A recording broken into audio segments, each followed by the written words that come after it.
ఏపీలో ఈవీఎం కేంద్రంగా రాజకీయం వేడెక్కుతోంది. వైసీపీ కూటమి నేతల మధ్య డైలాగ్ వార్ పీక్స్కి చేరింది. ఈవీఎం రీవెరిఫికేషన్కి పట్టుబడుతున్నారు వైసీపీ నేతలు. ఇక ఫలితాలు ప్రకటించిన 2 నెలలకి అనుమానాలా అని ప్రశ్నిస్తున్నారు కూటమి నాయకులు. ఫిర్యాదు సరే, మరి ఈసీ రియాక్షన్ ఏంటి? 2024 ఎన్నికల ఫలితాలపై అనుమానాలున్నాయంటూ ఏపీ ఎన్నికల ప్రధాన అధికారిని కలిశారు వైసీపీ నేతలు.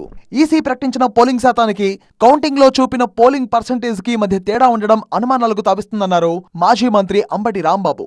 ఎన్నికలు జరిగిన రోజు ఈసీ ఫైనల్ గా 80.66% పోలింగ్ నమోదైనట్టు ప్రకటించిందన్నారు. జూన్ 4వ తేదీన కౌంటింగ్ లో మాత్రం పోలింగ్ పర్సెంటేజీని 82%గా చూపారన్నారు అంబటి. ఈ తేడా ఎందుకొచ్చింది? ఇన్ని రోజులైనా పార్టీల వారీగా ఓట్లను ఎందుకు ప్రకటించలేదని ప్రశ్నించారు ఆయన. ఇక ఈవీఎం బ్యాటరీ ఛార్జింగ్ 99% ఉండడం ఏంటన్నారు. భద్రపరిచాక బ్యాటరీ ఛార్జింగ్ ఎలా పెరుగుతుందన్నారు. వీవీప్యాడ్లను లెక్కించడమే మాక్ పోలింగ్ అంటున్నారు. తనిఖీ కోసం వెళ్తే అధికారులు తమ దగ్గర తాళం చెవి లేదని చేతులెత్తేశారని, ఇలా ప్రతి అంశం అనుమానాస్పదంగా ఉందన్నారు. తమకున్న సందేహాలు ఈసీ దృష్టికి తీసుకెళ్లామన్నారు. అనుమానాలను నివృత్తి చేయాల్సిన బాధ్యత ఈసీదే అన్నారు అంబటి రాంబాబు. అనుమానాలను నివృత్తి చేయవలసినటువంటి బాధ్యత ఎన్నికల కమిషన్ ఉంది కాబట్టి రిటర్న్గా వైఎస్ఆర్ కాంగ్రెస్ పార్టీ తరపున మేము ఈ రిప్రజెంటేషన్ వారికి, ఎన్నికల కమిషన్ వారికి ఇవ్వటం జరిగింది. త్వరలోనే వీటన్నిటిని కూడా నివృత్తి చేస్తారనేటువంటి భావన మాకున్నదని మేము అనుకుంటున్నాం.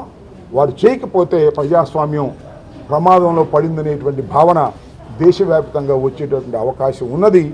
దాన్ని నివృత్తి చేయవలసిందిగా వారిని కోరటం జరిగింది. ఈవీఎంలపై వైసీపీ ఈసీని ఆశ్రయించడాన్ని తప్పుపట్టారు కూటమి నేతలు. ప్రజా తీర్పును వైసీపీ గౌరవించాలన్నారు కేంద్ర మంత్రి శ్రీనివాస వర్మ. ఫలితాలు ప్రకటించిన 2 నెలల తర్వాత అనుమానాలేంటన్నారు ఆయన. ఈవీఎంల ట్యాంపరింగ్ కు అవకాశం లేదన్నారు మంత్రి సత్యకుమార్. ఓటమికి గల కారణాలను విశ్లేషించుకోవాల్సింది పోయి ఈవీఎంలపై అనుమానాలంటూ వైసీపీ ప్రజల దృష్టిని మరల్చేందుకు ప్రయత్నిస్తుందన్నారు.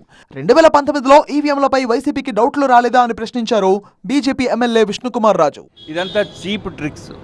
ఇంత దారుణమైన ట్రిక్స్ కేవలం చేయగలిగింది ఓన్లీ వైసీపీ పార్టీయే. ఈవీఎంలపై తలెత్తుతున్న అనుమానాలను నివృత్తి చేయాల్సిన బాధ్యత ఈసీదని వైసీపీ అంటోంది. ఇదంతా ప్రజల దృష్టిని మరల్చడానికి వైసీపీ వేసిన ఎత్తుగడ అంటున్నారు కూటమి నేతలు. అలా ఈవీఎం కేంద్రంగా ఏపీ పాలిటిక్స్ హీటెక్కుతున్నాయి.